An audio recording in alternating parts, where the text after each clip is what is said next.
কণ্ঠশিল্পী শিৱানী ডেকাৰ কণ্ঠত তোক নাপালে শীৰ্ষক গীত মুকলি। ভোগালী বিহুৰ প্ৰাক্ষণত উদীয়মান কণ্ঠশিল্পী শিৱানী ডেকাৰ কণ্ঠত তোক নাপালে শীৰ্ষক গীত মুকলি কৰা হয়। গীতিকাৰ শান্তনু ডেকাৰ কথা আৰু সুৰেৰে সজোৱা এই গীতটি ৱাই মিউজিক বক্স অফিচ নামৰ ইউটিউব চেনেলত মুক্তি লাভ কৰে। উদীয়মান কণ্ঠশিল্পীগৰাকীৰ আশা গীতটি আঁকোৱালি ল'ব অসমবাসীৰ ৰাইজে। হাজোৰ পৰা কমলাকান্ত দাসৰ ৰিপৰ্ট, প্ৰতিদিন লাইভ। নমস্কাৰ, মই শিৱানী ডেকা। প্ৰথমতে মই সমূহ ৰাইজক ভোগালী বিহুৰ ওলগ জনাইছো। আপোনালোকৰ বাবে সুখৰ খবৰ যে মোৰ কণ্ঠত আজি এটি গীত মুক্তি লাভ কৰিছে আৰু এই গীতটিৰ নাম হৈছে তোক নাপালে। গীতটিত কণ্ঠদান কৰিছো মই আৰু গীতটি লিখিছে মোৰ পাপা শ্ৰী শান্তনু ডেকা।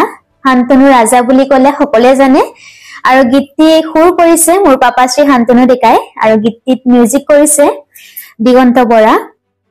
আৰু এই গীতটি ৱাই মিউজিক বক্স অফিচ বুলি মাৰিলে সকলোৱে পাই যাব। সকলো ডিজিটেল প্লেটফৰ্মত এই গীতটি দিয়া হৈছে, উপলব্ধ হৈছে।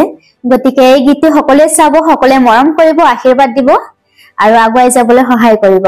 ধন্যবাদ। আৰু মই সৰুৰ পৰাই সংগীত জগতৰ লগত জড়িত। মোৰ পাপা মায়ে সৰুৰ পৰাই মানে সংগীত জগতত আগবাঢ়ি যাবলৈ সহায় কৰিছে আৰু পাপাই বহুতখিনি আগুৱাই লৈ আহিছে আৰু আজি পাপাৰ বাবে মই এই গীতটি গাবলৈ পাইছো। গীতটি লিখিছে, সুৰ দিছে পাপাই। শিৱানী মোৰ ছোৱালীৰ বান্ধৱী, সেই হিচাপে মোৰ ছোৱালীৰ দৰে তাৰ গান এটা ৰিলিজ হৈছে, যেন সকলো এই গানটো বহুত মৰমেৰে আঁকোৱালি লয় আৰু এই গানটো তাই যাতে ভৱিষ্যতে এই গানটোৰ প্ৰথম প্ৰাৰম্ভিক হিচাপে আগুৱাই যাব পাৰে।